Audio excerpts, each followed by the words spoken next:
It's always exciting to see your work in print.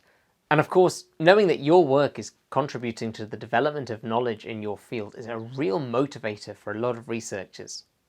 For others, bylines in journals are a useful measure to show their institution the value of their work and can help secure future positions and funding. So what happens after you've completed your manuscript and submitted it to the editors of a handful of relevant journals? Most academic journals are peer-reviewed, which means it's not actually the editor who will be the only one involved in making the decision. Instead, the editor will take out any identifying information like your name and send the manuscript to one or many reviewers. And just as the author's identity is kept secret from the reviewer's identity is kept secret from submitting authors.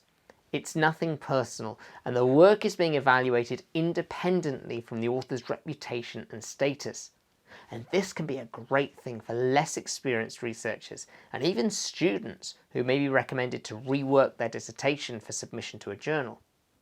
Being judged on the quality of an individual piece of work keeps standards high and maintains a level playing field that's fair for all. So, the reviews come back and the editor has to make a decision. There are 5 possible responses an editor might give you. Of course, the ideal response is acceptance without revision, meaning the editor will take your work exactly as you submitted it, no questions asked. At this point, there's nothing for you to do except wait for the publication date and then share the journal around your department with your article in it. But sometimes the editor or reviewers have noticed some elements of your article that need further work before it can go to print. If these changes are small, you'll receive an acceptance with revision, and the editor will outline the changes you need to make before the article can then be published. Make your changes promptly and get that work back in front of the editor for acceptance. The third possible response is rejection without prejudice. As you can probably tell, we're working our way down the positivity scale here, and in its current form, your work isn't suitable for publication.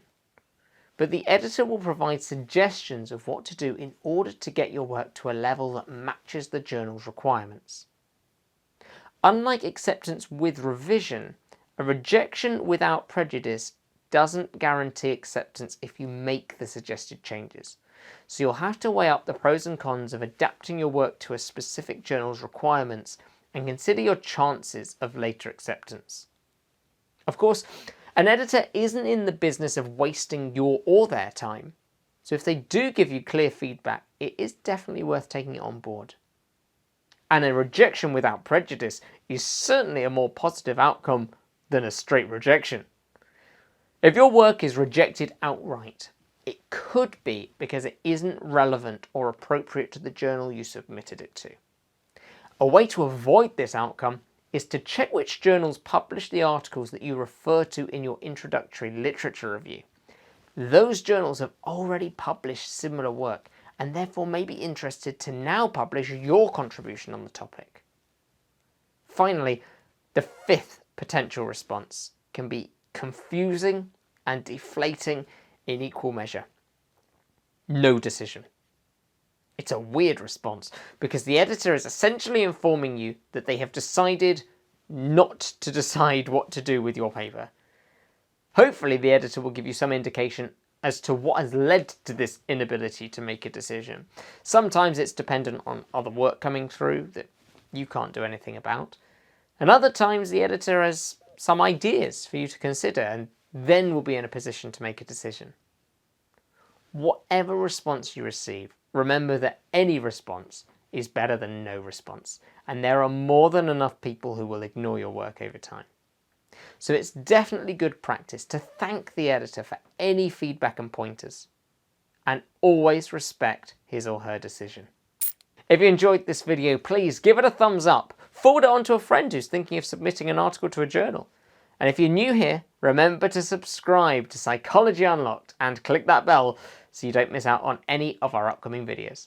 Thanks for watching, and I'll see you next time.